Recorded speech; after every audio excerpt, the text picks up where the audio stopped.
మండు వేసవిలో దాహార్తిని తీర్చే పండ్లుగా పుచ్చ, కర్బూజాలకు పేరు. గతంలో వేసవి కాలంలో మాత్రమే లభించే ఈ పండ్లు సూపర్ మార్కెట్లు, రిటైల్ మార్కెట్ల రాకతో ఏడాది పొడవునా వినియోగంలోకి వచ్చాయి. దీనికి తోడు ఆరోగ్యం పట్ల అవగాహన పెరిగి పండ్ల వాడకం ఊపందుకున్నాక రైతుకు సాగు లాభదాయకంగా మారింది. నవంబర్, డిసెంబర్ మాసాల మొదలు మార్చి మాసం వరకు దఫదఫాలుగా విత్తుకుంటే మార్కెట్ డిమాండ్ను అందిపుచ్చుకునే అవకాశం ఉంటుంది. ఇటీవలి కాలంలో అధిక దిగుబడులనిచ్చే పలు సంకర రకాలు అందుబాటులోకి రావడంతో పాటు డ్రిప్, మల్చింగ్, ఫెర్టిగేషన్ వంటి ఆధునిక సాగు విధానాలు రైతుల పాలిట వరంగా మారాయి. 80 నుంచి 90 రోజులకు అంది వచ్చే పుచ్చ నుంచి ఎకరాకు 25 నుంచి 30 టన్నుల వరకు అధిక దిగుబడులు పొందే అవకాశం ఉంది. పుచ్చ సాగులో ఆది నుంచి చేపట్టాల్సిన యాజమాన్య పద్ధతులను తెలియజేస్తున్నారు ఆచార్య ఎన్జీ రంగా వ్యవసాయ విశ్వవిద్యాలయం, నైరా వ్యవసాయ కళాశాల అధ్యాపకులు డాక్టర్ డి చిన్నమనాయుడు. మంచి వాణిజ్యపరంగా నికరాదాయం అధికంగా వచ్చేటువంటి పంట కనుక చెప్పుకుంటే పుచ్చ సాగు అంటే మనం వాటర్ మిలాన్ అంటాము. మధ్యస్థంగా అంటే 6.2 నుంచి 7.5 మధ్య ఉదజని చూసి కలిగి నీటి సదుపాయం ఉండి నీటిని మురుగునీరు సౌకర్యం ఆరిపోయేటువంటి గుణం కలిగినటువంటి ఏమైనా భూముల్లో కూడా మనం రబీ పంటకాలంలో మనం ఈ పుచ్చ సాగుని చేసుకోవచ్చు. దీని ఏంటంటే పుచ్చ మనం చూస్తే వేసిన తర్వాత మొదటి పుచ్చకాయ మనకి ఇంచుమించు 75-80 రోజుల్లో వస్తుంది. తదుపరి కొనలు తీగలు సాగుతున్న కొద్దీ అది 150 రోజుల వరకు కూడా అది కంటిన్యూ అవుతుంది, అంటే పంట వస్తూనే ఉంటుంది. కాబట్టి మనం మొదటి దఫా లేదా మధ్య రకంగా వచ్చేటువంటి కాయలన్నీ కూడా మార్చి చివరి నుంచి ఏప్రిల్, మే నెలలో వచ్చే విధంగా మీరు పంటని నాటుకునే సమయం నిర్ణయించుకోవాలి. అంటే సుమారుగా డిసెంబర్ చివరిలో గనక నాటుకోవడం కానీ లేదా జనవరి మొదటి పక్షంలో నాటుకోవడం కానీ మంచి అనుకూలమైన సమయం.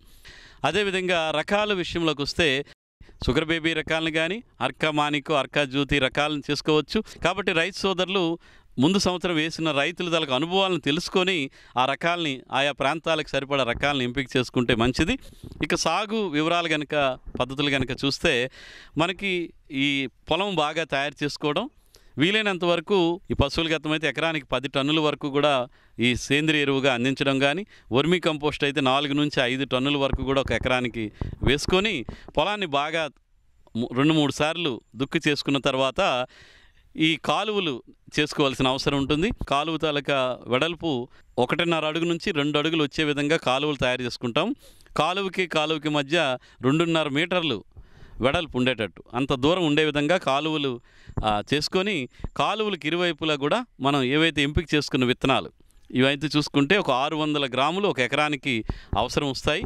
కాబట్టి 600 గ్రాముల విత్తనాన్ని ఒక్కొక్క దగ్గర ఒక్కొక్క విత్తనాన్ని కాలువకు 2 వైపులా నాటుకోవాలి. ఇక్కడ చలి వాతావరణం నుండి ఒక్కోసారి మొలక దెబ్బతినేటువంటి అవకాశం ఉంటుంది. కాబట్టి అలాంటి పరిస్థితుల్లో మనం ఈ పుచ్చ విత్తనాలని ప్రోట్రైల్లో ముందుగా పెంచుకొని ఒక 10 నుంచి 15 రోజులు పెంచుకొని మొక్క కనీసం ఏంటంటే 4 నుంచి 5 అంగుళాలు పెరుగుతుంది. ఆ మొక్కలను తీసుకొచ్చి ఎక్కడైతే మనం కాలువలు ఏర్పాటు చేసుకున్నామో అక్కడ అదే దూరంలో విత్తనాలు ఏ దూరంలో వేస్తున్నామో అదే దూరంలో మొక్కలను నాటుకుంటే కనుక సరిపోతుంది. ఈ విధంగా నాటేటప్పుడు జాగ్రత్తలు తీసుకోవడం. అలాగే చివరగా మనకి చివరి దుక్కులోనే ఎకరానికి సుమారుగా తీసుకుంటే 4 నుంచి 5 బస్తాలు సింగిల్ సూపర్ ఫాస్ఫేట్ కానీ లేదా 1.5 నుంచి 2 బస్తాల వరకు డిఏపి అవసరం ఉంటుంది. అది చివరి దుక్కులోనే కలిపేసి మన కాలువలు, బోధులు తయారు చేసుకొని విత్తనాలు వేసుకోవచ్చు. తదుపరి మొక్క మొలిచిన తర్వాత ఒక 20-25 రోజులప్పుడు నీటి తడి పెట్టినప్పుడు మనకి యూరియా రూపంలో నత్రజని ఎరువును, ఎంఓపి రూపంలో పొటాష్ ఎరువును వేసుకోవచ్చు. ఒక 90 కేజీల వరకు యూరియా, అదేవిధంగా 50 కేజీల వరకు మనకి ఎంఓపి అవసరం ఉంటుంది. ఈ నత్రజని, ఎంఓపి ఎరువులను వీలైనంత వరకు 2 నుంచి 3 దఫాలుగా వేసుకోవాలి. ఎప్పుడైతే నీరు పెడుతుంటామో ప్రతి 20-25 రోజులకు ఒక దఫా, అంటే 60 రోజుల లోపే వేసేయాలి వీలైనంత వరకు. తదుపరి మరలా మనకి పోషకాలు అంతగా నత్రజని, భాస్వరం అవసరం ఉండదు. తదుపరి ఏంటంటే ఈ ఆడపూలు ఎక్కువగా అభివృద్ధి పరచడానికి మనం బోరాన్ స్ప్రేయింగ్ అనేది ఈ పుచ్చ సాగులో ప్రధానమైన పోషక యాజమాన్యం. మనకి 25-30 రోజుల సమయంలో లీటర్ నీటికి 4 నుంచి 5 గ్రాములు మనకి బోరాన్ బయట దొరుకుతుంది. అది కనుక 1 లీటర్ నీటికి కలిపి కనుక మనం పిచికారి చేసుకుంటే ఆడపూలు ఎక్కువగా అభివృద్ధి రావడం, అలాగే చివరిలో కాయ పగులు కూడా తగ్గుతుంది. కాబట్టి ఈ బోరాక్ స్ప్రేయింగ్ అనేది ప్రధానమైన అంశం. ఇంకా నీటి యాజమాన్య విషయంకి వస్తే డ్రిప్ లేటరల్ని మనం కాలువలు, బోధుల పద్ధతిలో బెడ్స్ని తయారు చేసుకొని బెడ్ల మీద మనం ఈ పాలిథీన్ మల్చింగ్ కూడా వేసుకొని లోపల నుంచి కనుక ఇన్లైన్ డ్రిప్పర్స్తో నడిచే డ్రిప్ వ్యవస్థ ఏర్పాటు చేసుకుంటే అది ఇంకా మనకి నీటి యాజమాన్యం బాగుంటుంది, ఎరువులని ఫెర్టిగేషన్ రూపంలో కూడా అందించుకోవచ్చు. ఇలాగ పుచ్చ సాగులో మనకి ఇంకా ఈ సస్యరక్షణ విషయానికి వస్తే మనకు ఆకులు వెడల్పుగా ఉండి తీగ జాతి కాబట్టి మొదటి దశలో ఎక్కువగా మనకి ఈ రసం పీల్చే పురుగులు అంటే తామర పురుగులు కానీ పేనుబంక పురుగులు కానీ తెల్లదోమ కానీ ఎక్కువగా వచ్చేటువంటి అవకాశం ఉంటుంది. వీటిని నియంత్రణలో భాగంగా ఏంటంటే ముందుగా రసాయన మందుల పిచికారీ కన్నా భాగంగా మనం ఈ స్టిక్ కార్డ్స్ అంటాం, అంటే ఎల్లో స్టిక్ ట్రాప్స్ ఎకరానికి ఒక 20 కనుక మనం అక్కడక్కడ ఈ పంట కన్నా ఒక అడుగు ఎత్తులో కనుక ఏర్పాటు చేసుకుంటే ఏవైనా రసం పీల్చే పురుగులు వస్తే మనకి అవి అట్లకి అంటుతాయి. దానివల్ల ఉధృతి తగ్గుతుంది. ఒకవేళ మరీ ఎక్కువగా ఉధృతి ఎక్కువగా ఉంటే వేప నూనె అయితే కనుక 5 మిల్లీలీటర్లు 1 లీటర్ నీటికి చొప్పున పిచికారీ చేయడం, లేదు ఇంకా తెల్లదోమ ఉధృతి ఎక్కువగా ఉంటే ఇమిడాక్లోప్రిడ్ లాంటి మందులు లీటర్ నీటికి 0.3 ml మందును కనుక కలిపి, లేదా ఫిప్రోనిల్ అనేటువంటి మందు అయితే 2 మిల్లీలీటర్లు 1 లీటర్ నీటికి కలిపి పిచికారీ చేయడం ద్వారా మనం తెల్లదోమ కానీ ఈ తామర పురుగులను కూడా సమర్థవంతంగా నివారించుకోవడానికి అవకాశం ఉంటుంది.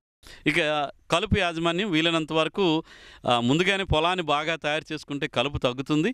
విత్తనాలు వేసిన వెంటనే ఈ పెండిమిథిల్ అనేటువంటి మందుని 800 మిల్లీలీటర్ల మందు బోధుల మీద పిచికారీ చేసుకోవడం, అదేవిధంగా కాలువల మధ్య స్థలంలో కూడా పిచికారీ చేసుకుంటే మనకి కలుపు సమర్థవంతంగా నివారించబడుతుంది.